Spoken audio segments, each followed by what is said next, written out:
Hello and welcome to this week's episode of The Winning Post, powered by the Serum Institute of India in association with the Delton Casinos. I am Mandira Lalwani. It's a beautiful day, overcast conditions here at the Sha Tin Race course, which is packed to the rafters for the Group 1 Chairman Sprint Prize, the fourth leg of the Hong Kong Sprint Series.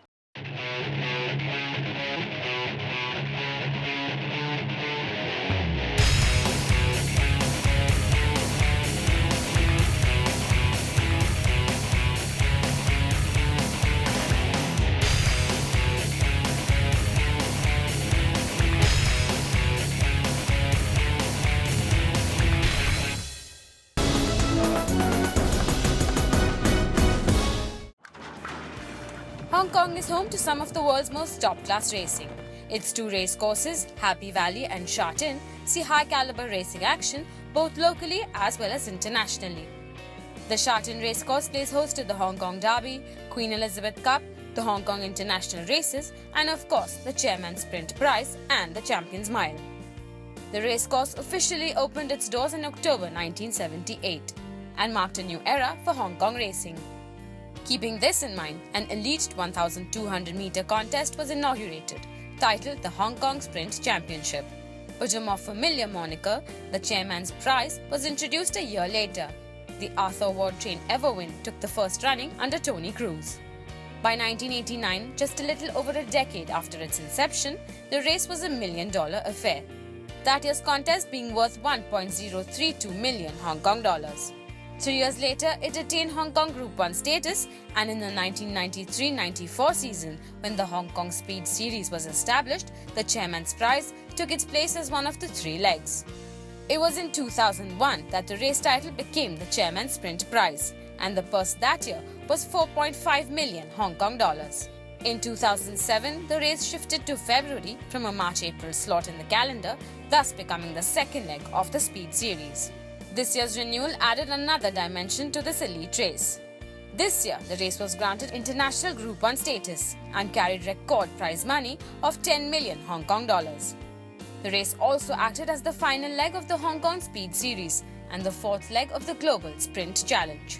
Notable winners of the Chairman's Sprint Prize include the world champion sprinters Silent Witness and Sacred Kingdom, as well as Fairy King Prawn, Joy and Fun, and Lucky 9. The days running up to the race are racked with nerves for the connections of the top contenders, and the day of the post position draw at the Hong Kong Jockey Club was no different. Without further ado, let's start the Chairman's Sprint Prize 2016 barrier draw. Number 2, Aero Velocity. The next representative is number 12, Thewizardofoz, and he's drawn gate 9. Drawn gate number 6. Number 3, Gold Fun, and he's drawn gate 5. Lead is for number 9, Charles the Great. 2 runners in the race, he's drawn gate 7.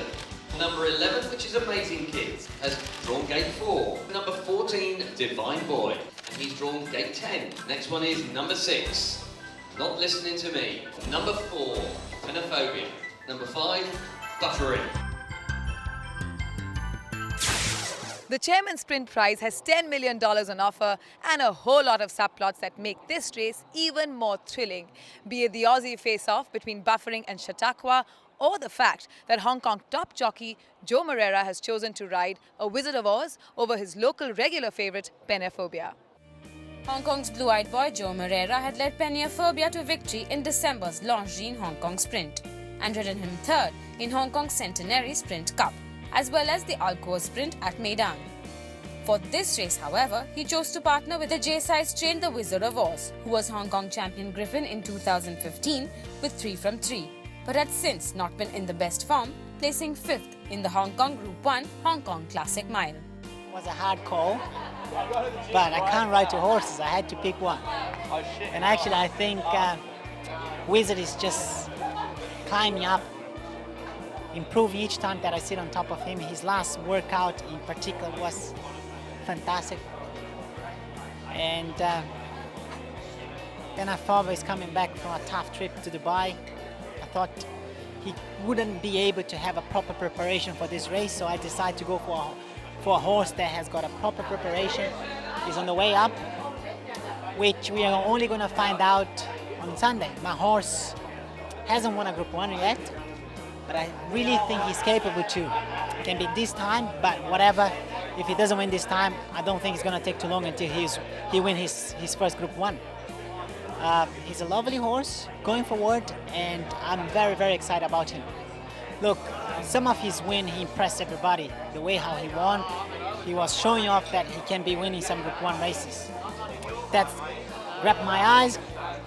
That probably played a big part on my decision, and as I said, I could be wrong, but I really, really think I'm right on picking him ahead of Peniaphobia, a horse that has been very good to me, horse that has won a Group 1 international race with me, which was very hard to let him go, but nothing's forever, not even ourselves, so we just have to keep on going with the float. That's true. Now, as far as Thewizardofoz is concerned, what's his temperament like? His temperament is like a gentleman horse, straightforward, does nothing wrong. He does everything that a champion horse does. That's why I'm sticking with him. He's drawing number 9. Happy with the draw? It's not the best of the draw, but it could be worse. Some horses which are very, very fast are jumping from the wide gate. They are going to find it very tough. And I think the pace of the race is going to be very hot, as usual here in Hong Kong. But the gate, from there, I think he can have every chance to get a place, get a position on the race and finish off. Forecasts say it's going to be raining on the next couple of days. If it does, really, it's going to suit him even better because he has won on the soft track here with me before. And that was probably one of the most impressive winner of him. So I'm really looking forward to it. How much of an advantage is it that he's a Hong Kong horse? The advantage is that he could have a proper preparation and he knows the place better than anyone else. He's running on his yard. He's not going to find it much different except the horse that he's going to have to be facing. And that is definitely something in advantage of himself. So I'm more than happy to be running him. And who's your biggest threat in the race? It's a very tough race. Honestly, the horse that is coming from Australia, Chautauqua. Chautauqua is the horse that everyone else is talking about. Come from the back and he really have a great finish. Buffering, who has won the 1,000 meters straight in Dubai a couple of weeks ago. Those two I would mention as the main dangers. But I have faith in my horse and I think we can grab the title. Time for us to slip into a quick break. On the other side, the rest of the top contenders for this race.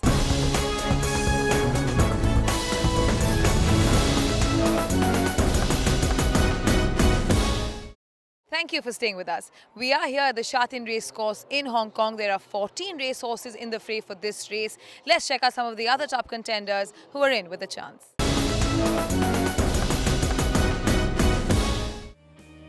The Chairman Sprint Prize was to be an exciting race, considering the face-off between its top contenders.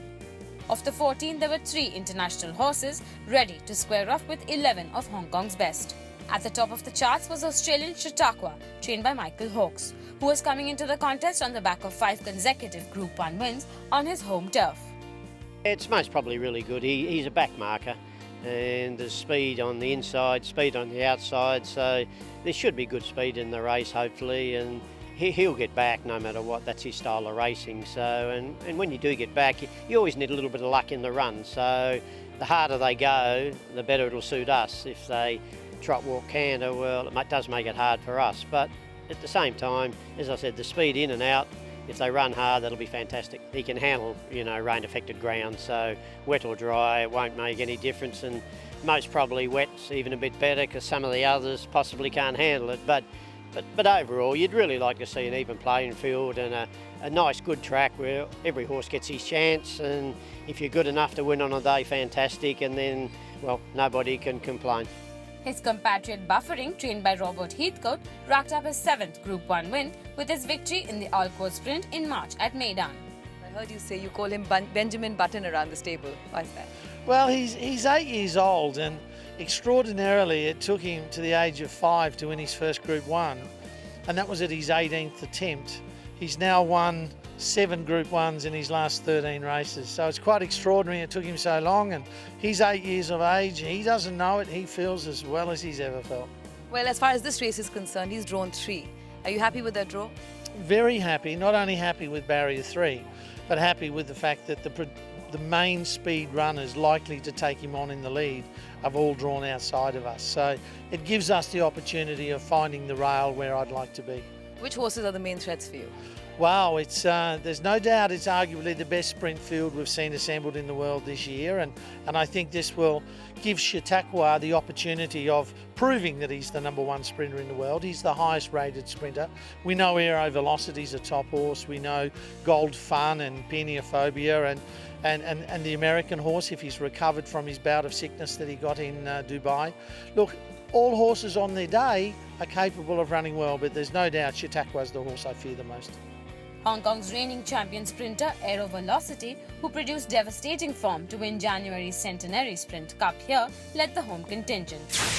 Chautauqua, the horse from Australia, leads the way for the rest of the horses as they enter the parade ring. So let's head straight there.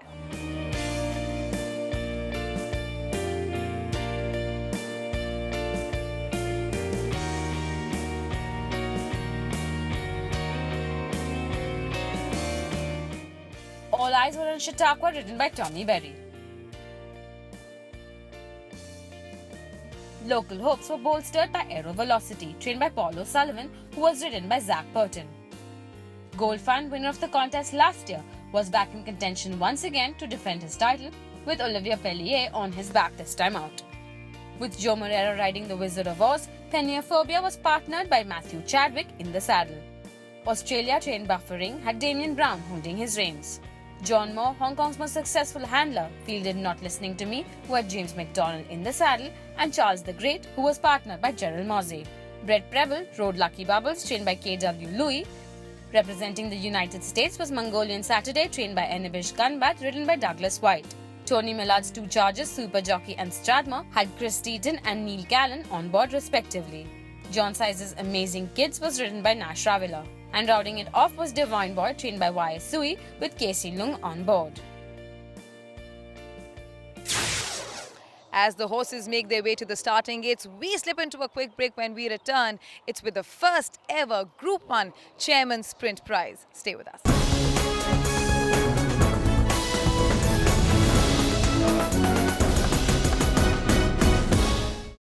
Welcome back. It's time now for the big race, the inaugural Group 1 Chairman Sprint Prize. All the horses have been loaded into the starting gates, and it's now time to see who will be crowned champion. Let's go to the commentator for the call. They're loading them up. I think it could be time to get up to Brett. Strathmore, Amazing Kids, Peniaphobia and Aero Velocity. Lucky Bubbles moves in. Aero Velocity likewise. Here we go. Stand by for the Chairman's Sprint Prize. Race 7, Sha Tin set.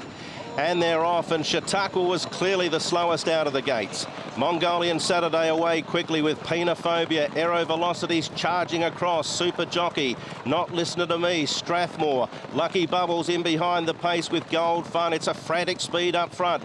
Getting back is Amazing Kids with Charles the Great. The Wizard of Oz is third last. A length then to Divine Boy, and 2 lengths away last of all is Chautauqua. He's a dozen lengths from the pace, and the pace is hot with Buffering driving through to lead now with Peniaphobia. Aero Velocity's out 3 wide. Super Jockey, Mongolian Saturday, Not Listening to Me, Strathmore, Lucky Bubbles, Amazing Kids, The Wizard of Oz, followed by Gold Fun, Charles the Great, and now Berry unleashes the champ. Chautauqua to the middle part of the track. Peniaphobia tackled Buffering with Aero Velocity. Aero Velocity put his head in front from Peniaphobia. Strathmore, then Not Listening to Me, Lucky Bubbles. Chautauqua is winding up. Aero Velocity joined by Strathmore, Lucky Bubbles. Chautauqua still coming. Going to the lead, Lucky Bubbles. Chautauqua, here he comes, the thunder down under. Chautauqua race to the lead. What a champion! Chautauqua beat Lucky Bubbles. Chautauqua, in his trademark backmarker style, took home the race, coming from last to first to land the spoils. Oh, well, it was when you miss the start, you're always thinking you're giving him a bit extra start, but knowing the horse what he can do, he's a super horse. He does things that other horses can't do. But you know, you still got to win. I mean, I was still thinking, oh well, maybe he's giving him too big a start, but just the last 100 he really lengthened and he really hit the line. So no, it was just fantastic for our family and everybody back in Australia, our staff and everything everywhere, if you know what I mean. So, and Just, as I said, Michael, as I said, and Wayne, they've been with me all the way through. So it's just great for the family all over, really. I mean, we're a family sort of training team, a bit different to a lot of other stables, but overall it's just fantastic. Oh, well, when we're doing it with your family, I don't think it gets any better than that.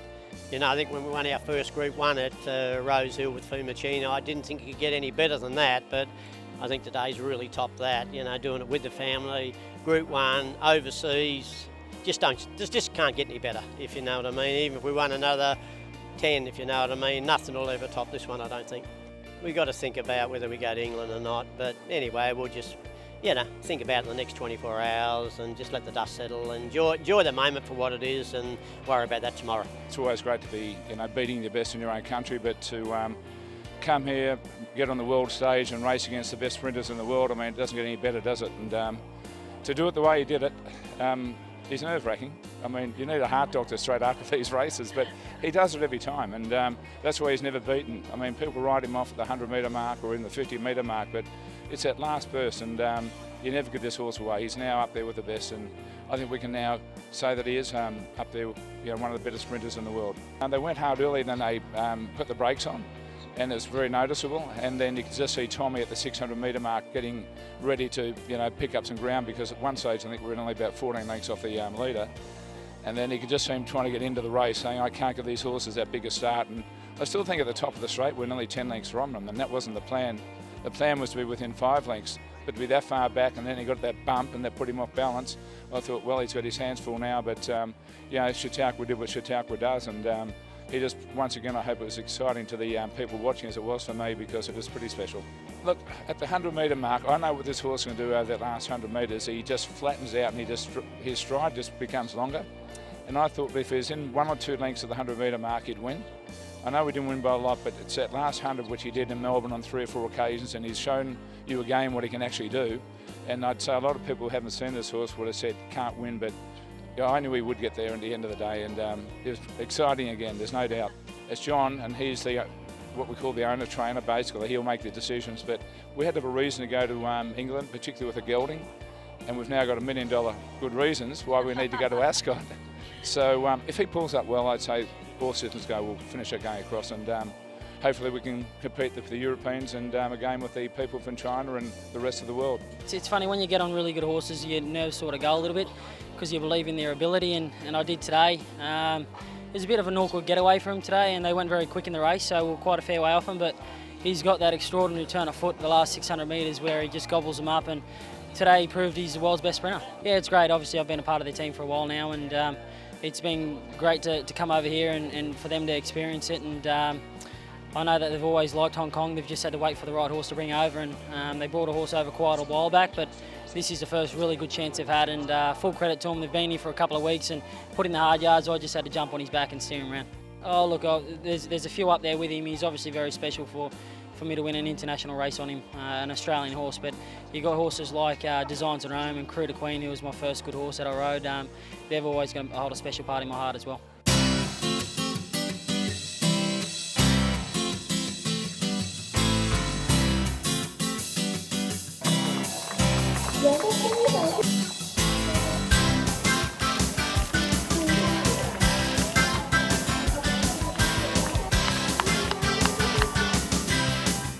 Chautauqua is the son of Encosta the Logo out of Lovely Jubbly and took his winning tally to 6 wins on the trot.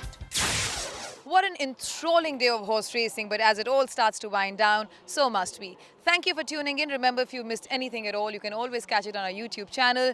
Goodbye, and until we see you next time, may the horse be with you.